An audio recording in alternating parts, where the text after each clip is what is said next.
where I have been working, I have sort of half been expecting that I might be made redundant. It's just been a bit of a fear, to be honest. But you're sort of preparing your plan B just in case? I still love the day job as well, to be fair.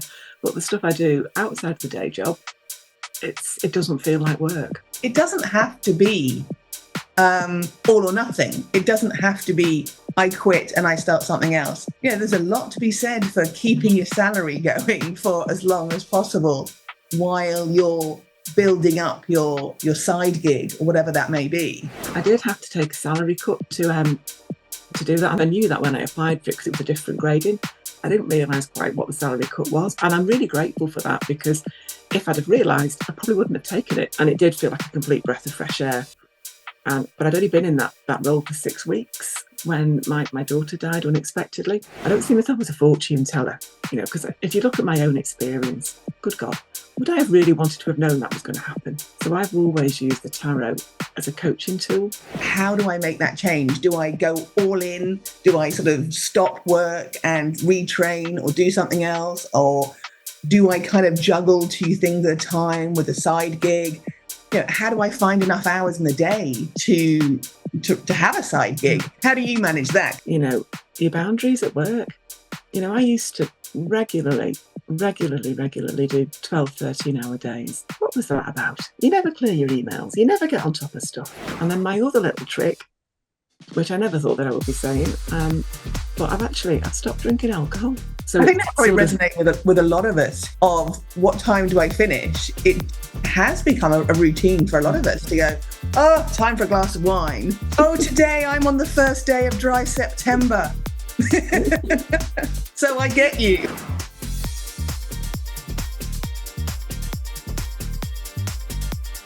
Good morning. Welcome to the Midlife Revamp Diaries. Today I'm talking to Julie Bilboe. She's our guest, and she is a senior university lecturer who's also in the process of transitioning into a new career as an executive intuitive coach. Welcome, Julie. Hello. Thank you. Lovely to be here. How are you doing? Yeah, good, thank you. Yeah, all good. So tell us, where are you based?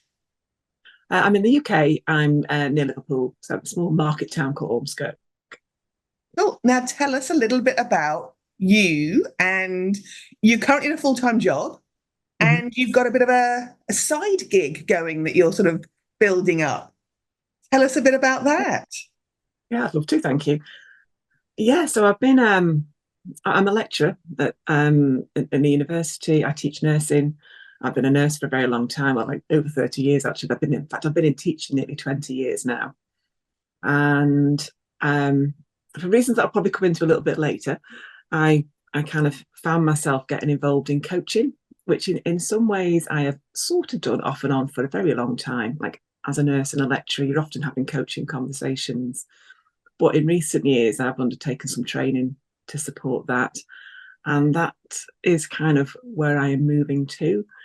If I am honest, where I have been working, I have sort of half been expecting that I might be made redundant. It's just been a bit of a fear, to be honest, because a few years ago, if that had happened, I wouldn't have known what else I was going to do. I was going to have to go and be a nurse lecturer somewhere else, kind of thing. But having started to make this transition, I'm now kind of thinking, well, do you know what? If it happens, I'll deal with it, because I've got sort of other tools in my toolkit now that I can draw upon should I need to. So I'm not inviting it, but if it comes. Right. But you're sort of preparing your plan B just in case, or? Yeah, okay. Exactly. But I'm enjoying it. So that's really the sort of the point. So the stuff that I do sort of outside of the day work, I mean, I still love the day job as well, to be fair, but the stuff I do outside of the day job, it doesn't feel like work. So when I've closed my work. Sorry, tell us something about the current day job. You say you do enjoy it. So what do you enjoy about your actual job? Still absolutely love teaching. I'm teaching at the moment. And I love being in front of the students. I love supporting them. I love sharing my knowledge. And when I think back, I've always loved that side of the job, really. There are parts of the job that do get me down. And I'm sure that this will echo with many of your listeners as well. Just I think when you have been in a job for a long time and you sort of see things coming around the block again, and you sort of, well, certainly what I've noticed is a lot of what I would call additional processes creeping in, and there just being a greater focus on process rather than outcome. And often, I don't know, I just end up really frustrated with that side of it, because I can I can often see how I think it could be done differently. And I think sometimes I'm right, and other times, sometimes I think I'm just flipping jaded with it all. I And think sometimes though jobs sort of morph into something slightly different than they were originally, and we end up doing things in the role that perhaps aren't totally aligned with, what we think we're good at or what we're sort of enjoy doing. yeah, and in my career that kind of happened to me in a good way, to be honest. I've really enjoyed my career. And when I first became a lecturer, my main job was teaching. Did a little bit of research on the side, but not much. But then I kind of moved into management, and I was head of the department for probably about 6 years, I think. And I actually really loved that. But this might sound odd, but often in universities, head of department is not seen as being a particularly prestigious role. It sort of sounds like it is, but it's not. It's another admin role, really. So once I'd done my tour of duty, then it was time for me to step down and take on, well, actually take on fewer responsibilities, which is a bit weird when you are used to being in charge. And I think that sort of transition was quite difficult. And actually, at that time, or shortly after that time, I had the opportunity to go on secondment, sort of, so still within the university, and that was brilliant. I can't stress enough how fantastic that opportunity was, just to do something totally different. It totally re-energized me. So at this point, I wasn't thinking about starting my own business or anything like that. This was purely just looking at different things within the workplace. I did have to take a salary cut to do that, and I'm smiling because I knew that when I applied for it, because it was a different grading. I didn't realise quite what the salary cut was, because I hadn't even realised what my salary was that I was on, because I hadn't paid any attention. And I'm really grateful for that, because if I'd have realised, I probably wouldn't have taken it, because it was a fairly substantial cut. But I was too far into it by the time I realised, and thought, oh, do you know what? Let's just do it. And life still carried on. I still managed. You live within your means, kind of thing, don't you? So You we enjoyed worked that a through lot? it. I loved it. Yeah, I did. So when the secondment came to an end for various different reasons, and probably the main one being, I actually, as much as I genuinely loved it, and I'm still really good friends with all the people that I worked with. So that was one of the main things that I got from it, in terms of just having this whole new network, which actually opened up research avenues for me as well. So I do still, as well as being friends, I work alongside these colleagues now, but just in a different capacity. But I missed teaching, and I missed being in front of the students. So I've probably been back now 2 years, I think. But the main thing I got from it, like I said, was just having that break and that space to, I don't know, just to get away from all the policies and the procedures that were starting to drive me crazy. And then tell us about moving from there towards the coaching. What's taken you off on that sort of path? So that is a sad story. So I'll sort of prepare you for that in advance, because it is a sad story. So not long after going on secondment, so I started secondment in November 19, and it did feel like a complete breath of fresh air. But I'd only been in that role for 6 weeks when my daughter died unexpectedly. So in fact, I'd only really done the job for 4 weeks, and I'd gone on holiday. So we've done the job for about 4 weeks. And then we'd gone on holiday after Christmas, then broke up for Christmas, gone on holiday after Christmas. And actually, I was away when my daughter became ill. She was 22, and she just had sort of like a flu-like illness for a week. And that then, it was a really, really rare sort of diagnosis. It turned into meningoencephalitis, so inflammation of the brain, basically secondary to the virus that she'd had. by the time we came home from hospital, she was in intensive care, and she died the following day. So it was an absolute freaking Oh nightmare, as you can goodness, imagine. what a terribly sad Mm. story.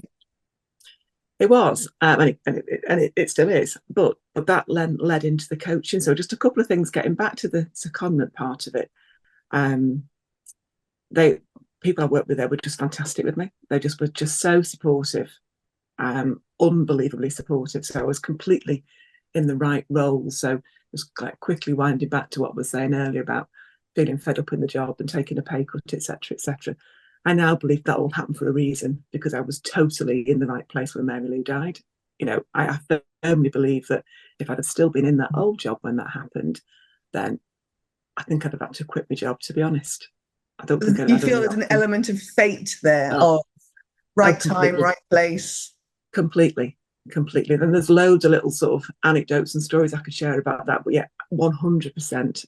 So I now have kind of no hard feelings, if you like, for how grumpy I was feeling when I left the job, because I was feeling grumpy. Because actually that just positioned me to be in the right place, to have the right support around me when that dreadful thing happened. But then where that led to coaching. So that was like your catalyst, really. Oh yeah, completely. So where that led to coaching, this is where it starts to get really weird now.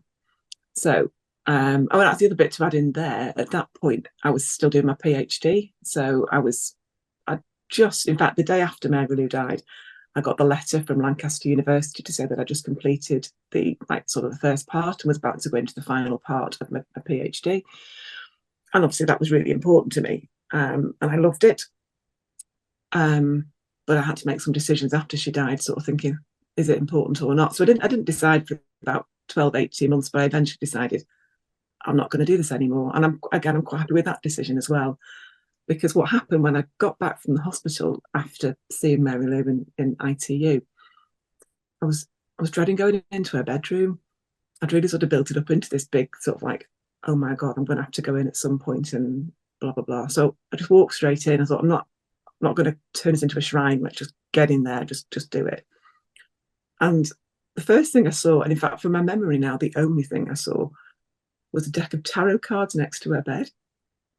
And I was kind of like, what the hell? Like, what?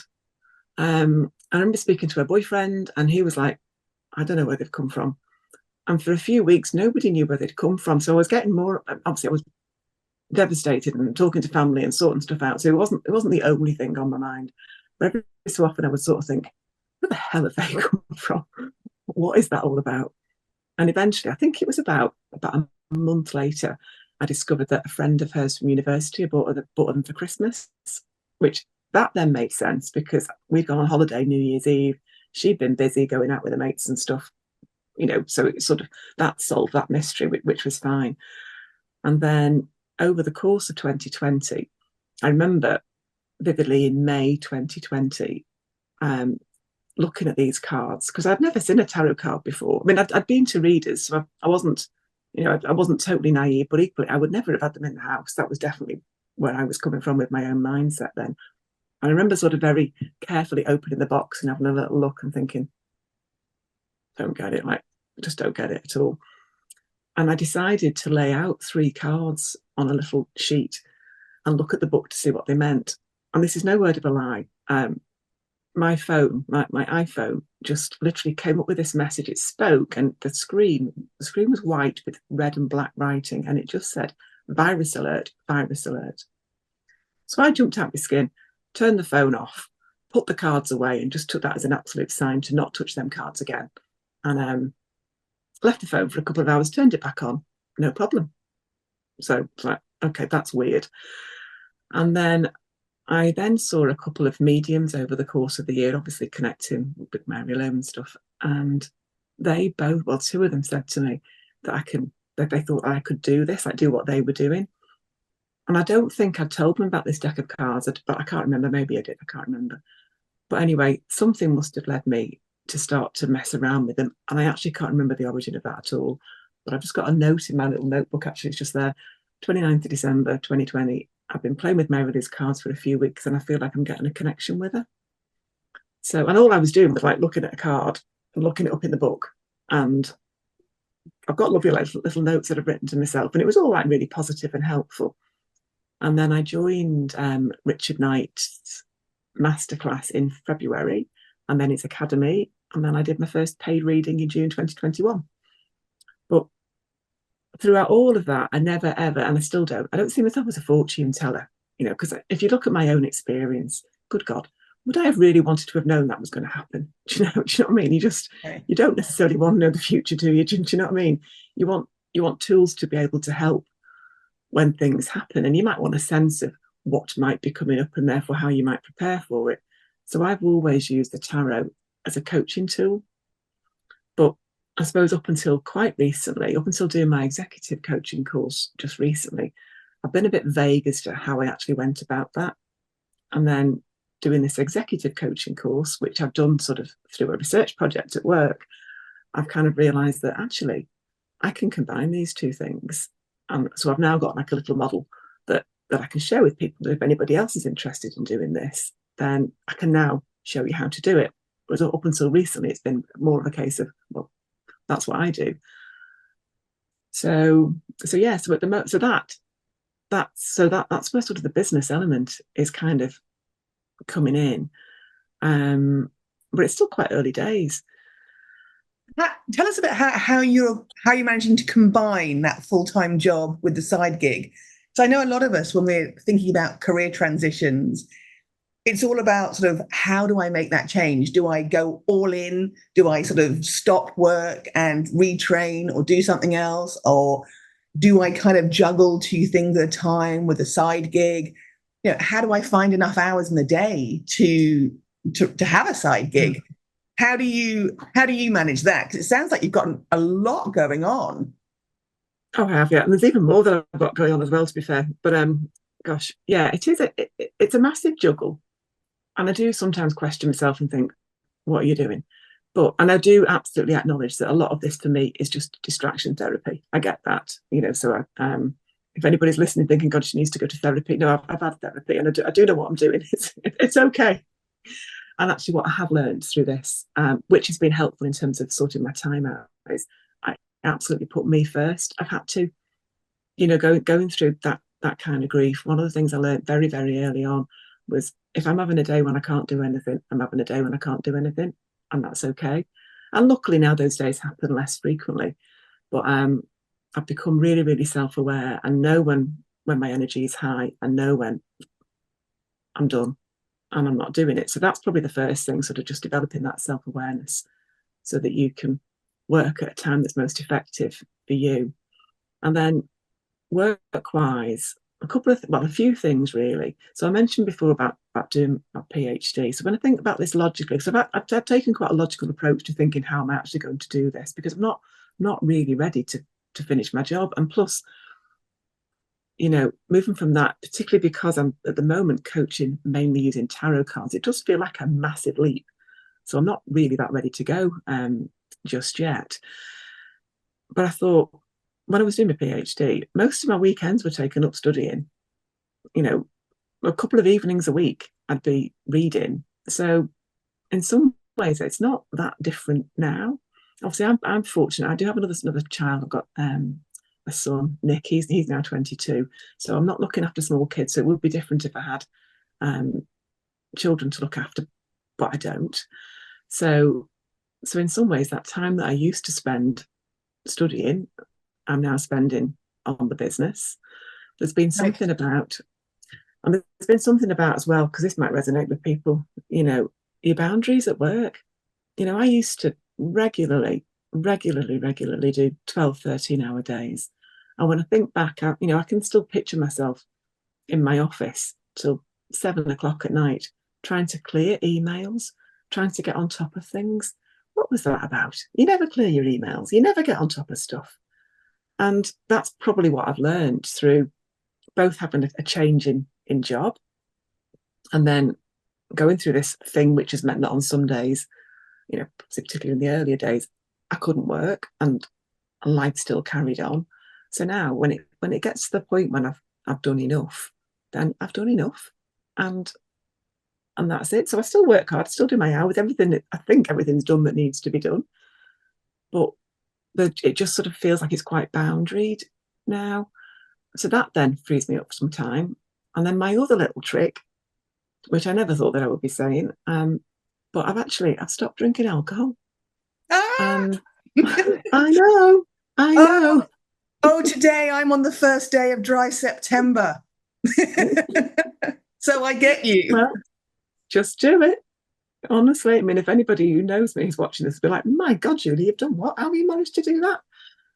And without wanting to sort of disclose too much, I've drunk too much, and obviously since Mary Lou died, I've drunk even more, and I've excused myself. Well, people have excused me. Of course you're going to drink now.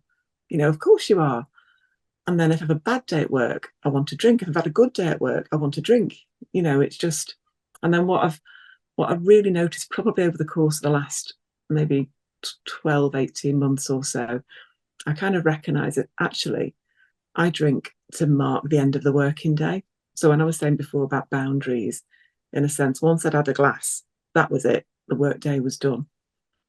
So what I've started to do whilst kind of not drinking is thinking, well, how I end work now is to do just a little bit of something with the business.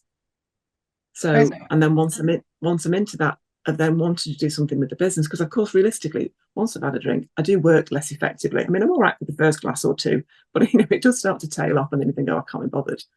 Whereas now, and I've only been doing this for a month or so in terms of like properly not and using my line in the sand as being right. Once the workday finishes, whenever that is, then I stop and I just do a little bit of something for the business. And because I've done something for the business, I then want to do a little bit more for the business. And and then you're over that sort of like 6 o'clock hump of when I would typically have had a drink, and then you're sort of heading up for 7, 8 o'clock, and it's too late then. So I think that probably resonates with a lot of us who went from being full time in an office and potentially, as you were saying, doing 12, 13-hour days, but you're in an office environment. When we all kind of started doing more at home, working from home, that sort of line in the sand, as you say, of what time do I finish, it has become a routine for a lot of us to go, oh, time for a glass of wine. And as you say, that does sort of mark the end of real productivity. Yeah, definitely. And that's what I sort of realised. I thought, well, if I need to be productive in the evenings, well, it's not rocket science, is it? Go and have a drink. But I just needed to replace that with something. And that's been the thing. So I've replaced that with really sort of intentionally thinking, right, can I create some content for Facebook? Can I reply to an email? So it needn't be very much, but it's just sort of the line in the sand. This is my time now for business. And I might sometimes I might only do an hour. Sometimes I might do 3 or 4 hours. I've got to be mindful if I'm back in work again the next day. So you don't want to run yourself into the ground doing this. But another thing I've been fortunate enough to do, which I did probably a couple of years ago now, I've compacted my working hours. So I do longer days over 4 days, and I do have a day that that's interesting. Essentially a non-working day. Yeah. So I've been very lucky with my employer to be able to arrange that. That I first did that because I felt like I needed just a day to grieve. Sort of if I'm going to be dead busy full on in work, then I just need a day where I know that I can just down tools. I've also been dealing with my dad who's not been well, which I'm not going to go into now. But that day for a while sort of came looking after dad. He's now sort of more sorted in a sense. So that day has now been able to become properly for the business. So if you think about it, I've got a full day, I've got a couple of evenings, I've got, say, one day at the weekend. I haven't totted the hours up, but it's not doable. Don't get me wrong, I don't believe that it'll be sustainable long term, but just while I'm still sort of trying to suss out, is this going to work? Is this what I'm going to do? Then I think for me, doing that whole leap of going into just sort of leaving my job and going straight into self-employment just would have been a step too far for me. So I'm kind of enjoying making it work. The important thing is in midlife career transitions is that it doesn't have to be all or nothing. It doesn't have to be I quit and I start something else. there is a transition period, which, there's a lot to be said for keeping your salary going for as long as possible while you're building up your side gig or whatever that may be. Yeah, definitely. And that was a bit of a light bulb moment a couple of months ago. I thought, I've known for a while that I quite like the salary dropping in, but I was thinking, actually, if I was full time in business and if I was able to say, I'm getting, X K a month, I'd be quite happy with that. And I am getting X K a month, and I've got the security there. I tell you what, one thing I am much better at than what I used to be, just from a work point of view, is really being mindful of both my time and other people's time as well. So the old me, I didn't mind if a meeting ran over by half an hour maybe, or I didn't mind chewing the fat over a problem for hours and hours and hours on end. That drives me crackers now, absolutely crackers. You either deal with it, or you refer it on, or you stop talking about it. And that, from a work perspective, has actually made me much more productive in work. So the hours that I am in work, I'm getting far much more. I think I'm getting much more done than what I would have done previously, because I'm not faffing around, because my time is so precious, because I've got other things to be doing with it. So looking back now, is there anything that you think you would have done differently in this sort of transitioning from one to the other, and thinking about, am I going to become redundant or not? Do I have a side gig? What am I passionate about? What am I going to do? You sound like you've gone through the whole process really well, but, looking back, hindsight. Yeah, there is. First of all, I was going to say, I'm not sure, because I'm still very much in the middle of it. But actually, yes, there is something.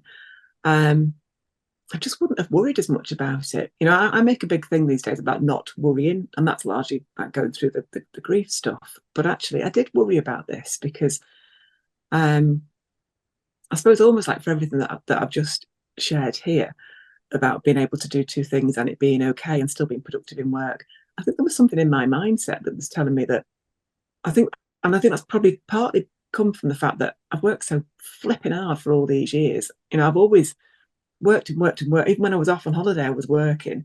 So to actually only do a roughly 40-hour or so week was massive. And I think I had to just cut myself a bit of slack, kind of realizing that you can actually do two things. I've never, this makes me sound really sad now, but I've never really had a hobby. So, because I kept sort of thinking other people, they do work and they also do really cool things at the weekend as well that they call hobbies, and they don't worry about that, I don't think. So I think I really overthought it a lot in terms of, can I actually do both things, and is that fair on work, I guess, if that makes sense. Sort of, am I not being a good employee if I'm also doing something else as well? But actually, plenty of other people do something else, so it's all right. So that's probably the main thing, and also recognizing that this just takes time.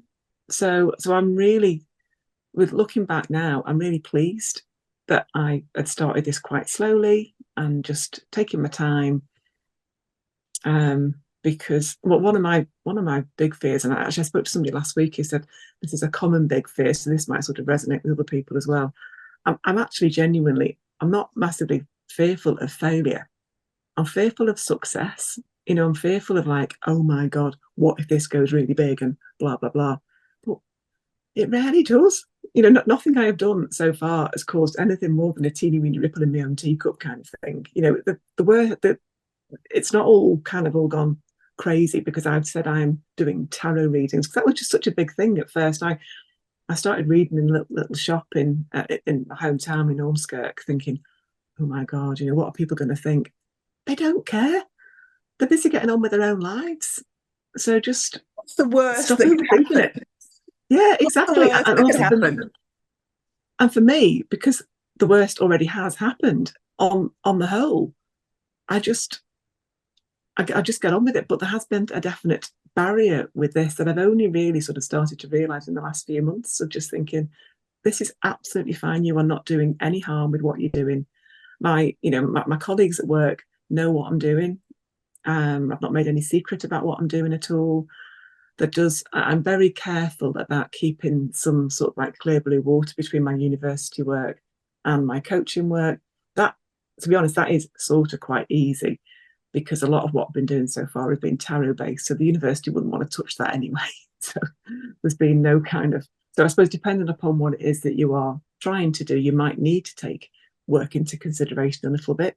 But I've kind of taken it into consideration, had some conversations, and not, well, I wouldn't say I've not worried about it because I have thought about it, but I've coming out the other side, I've not worried about it.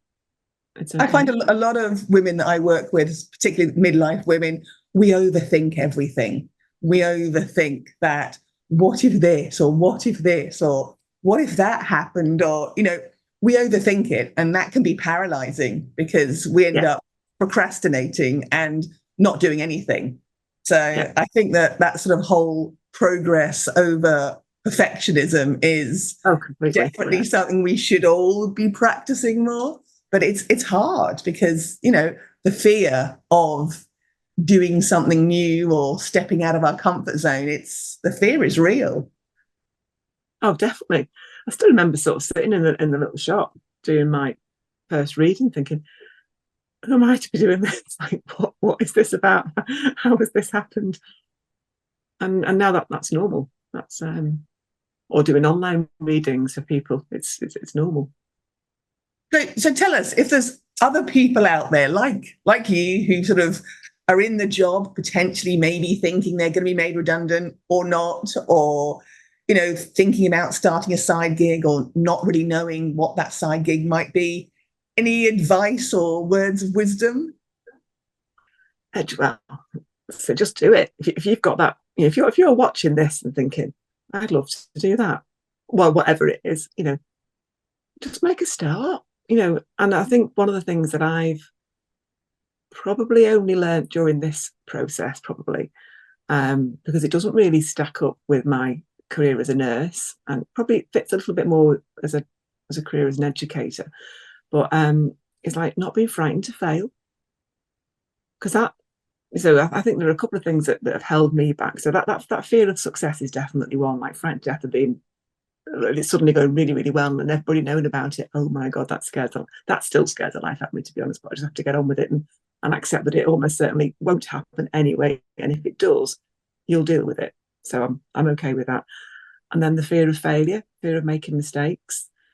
Because that certainly as a clinical nurse, that's hard. You don't want to make mistakes with patients. So it's, that's been completely drummed into me for many, many years. Actually, this came initially for me when I first started that secondment job. And I said to my then boss, if I make a mistake, I said, one thing you need to know about me, because I didn't know him at all when I first started. The one thing you need to know about me is I'm really, really honest. And if I mess up, I will tell you, you'll be the first person to know. And he sort of went, he said, Julie, he said, in this job, he said, I'm expecting you to mess up. He said, if you don't make a mistake, you're not trying hard enough. We're in the role that I was in, we were pushing boundaries, we were making changes. And it was like, wow, no one's ever said that to me before. That actually, it's not only is it okay, but it's expected. Because if you're not making mistakes, you're not trying things out. And I think that applies in business as well. Obviously you've got to, you're not going to put all your eggs in one basket and lose all your money in the first month kind of thing. So it's not about being silly, but actually be prepared to fail. It's okay, because you'll learn from that and you'll grow from that. So I think almost like putting those two things together. Stop worrying about it being successful. You'll deal with that if and when it comes. And don't worry about getting it wrong. And certainly if I was talking to me now, that would make sense to me. And I go, yeah, do you know what? What is holding me back then? And if there is something else holding you back, then write it down and sort of think, is that real? Is that a real fear, or is that something that's just come into your mind that you're telling yourself that, or you're using as an excuse, in the kindest possible way? Does that make sense? I feel like I've waffled a bit there, great actually. Advice. I think that's probably something that applies to all of us. whether it's starting a new business, whether it's trying for a new role or just doing something different in life. I think we get to a certain age sometimes, and I see it a lot, that we don't launch ourselves. We are a bit too scared and we hold ourselves back. And when we actually do it, it's like, oh, that wasn't so bad. Like, what was I worrying about? I should have done this before. Yeah. Yeah, absolutely. I certainly have done lots of things since I started my business and procrastinated over and taken longer to do things. And then when I finally got round to it, I was like, Lara, you should have done that ages ago. That was not as bad as you're expecting it to be. But, live and learn. And I've had that experience just like literally in the last couple of weeks. So my business that I originally, because in my head, really, all of this has come from Mary Lou, and I'm feeling sort of quite inspired by her, which is why I say, although it's sad, it's hopefully uplifting. So very soon after she died, I wanted to create something called Mary's Place. We're both Bruce Springsteen fans. Well, I definitely was, and she didn't have much choice, but she did love him anyway. And he's got a great uplifting song called Mary's Place, and I love the lyrics of it. And so very, very soon after she died, I decided I wanted to set up something called Mary's Place. I didn't know what it was. And then as I moved into the tarot, and I do Reiki as well, although not as much just lately, I could imagine it being some sort of healing place. So that was there sort of part in the background of something that I might want to do. Then when I did sort of fully move into the tarot and I needed to set up a Facebook page and get a business going for my tarot readings that I started doing in June 2021, I set up a Facebook page called Mary's Tarot Place. And I secured the domain name of Mary's Place, but used that domain for that first website for the tarot. Then just over a year ago, it sort of came to me what the real Mary's Place was going to be. And what I have done now is set up a not-for-profit company called Mary's Place that supports newly qualified nurses as they make that transition from being a student to being a professional. And it's going really well. The people, so I've so basically what we do at Mary's Place, I run wellbeing days for them, and I also do some coaching as well, both face-to-face and online. It's small really at the moment, but the people who are attending, there were 12 who came to the last wellbeing day, and they love it. The feedback is lovely, but more importantly, I can see that what we're doing is the right thing to be doing. But where am I going with this?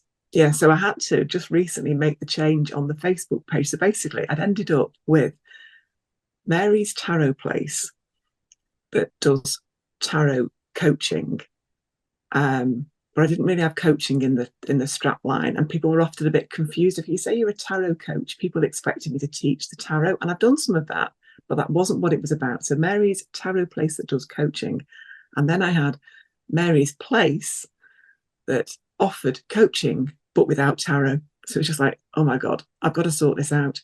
And it felt like a really, really, really big deal. But actually, all I had to do was go onto my Facebook page and to do a little bit of a conversation with people to explain why I was changing. So simply, the Mary's Tarot Place has now become Julie Bilboe, or will become Julie Bilboe Coaching, which incorporates my tarot work, my non-tarot coaching, and also sound healing that I've now learned to do as well. That then sort of frees up Mary's Place to be Mary's Place. But honest to God, the time it took to make that decision, which once I'd done it, it was like, why were you even seeing this as being a problem? What was that about? But I spent months thinking, how am I going to make these changes? And actually, it's happened, or it's in the middle of happening. And again, the world's still spinning. It's all right. It's interesting because you said earlier on that you were someone who didn't have many hobbies, or you didn't have very many interests outside of work. To me, I know you've got a lot of interests. I have now. Yes, you've gone from saying that you didn't have anything to being super busy with a project of Mary's Place, your tarot, your Reiki, your coaching. Sound healing. Yes, you've done a lot. You've changed a lot by the sounds of it. Yeah, I have. I've weird as it is to say, given the reason why, I've enjoyed it. It's been really, really supportive. So what I do with all my work is I'm trying to, particularly actually with Mary's Place, I guess, I'm trying to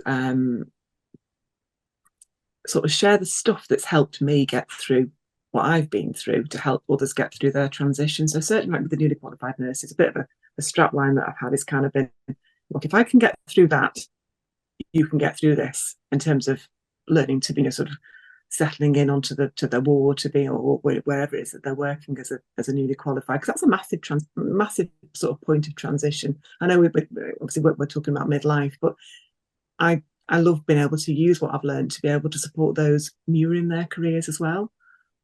So yeah.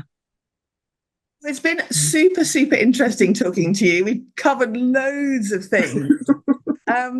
If anyone wants to reach out to you and have a chat with you about any of those things, what's the best way for them to contact you? Well, now that I've updated my Facebook page to be Julie Bilboe Coaching, then probably there is probably the easiest and most visible way to contact me, or just link up with me on Facebook. That's fine too. Perfect. I am on LinkedIn, but that's still work, more university stuff. So probably you can get me on there as Julie Bilboe Craig. You can see I'm sort of my work name is still in my maiden name, so I'm making that transition as well. But it's all fine. Well, thank you so much. Been lovely talking to you, and good luck with all your projects. Thank you very much.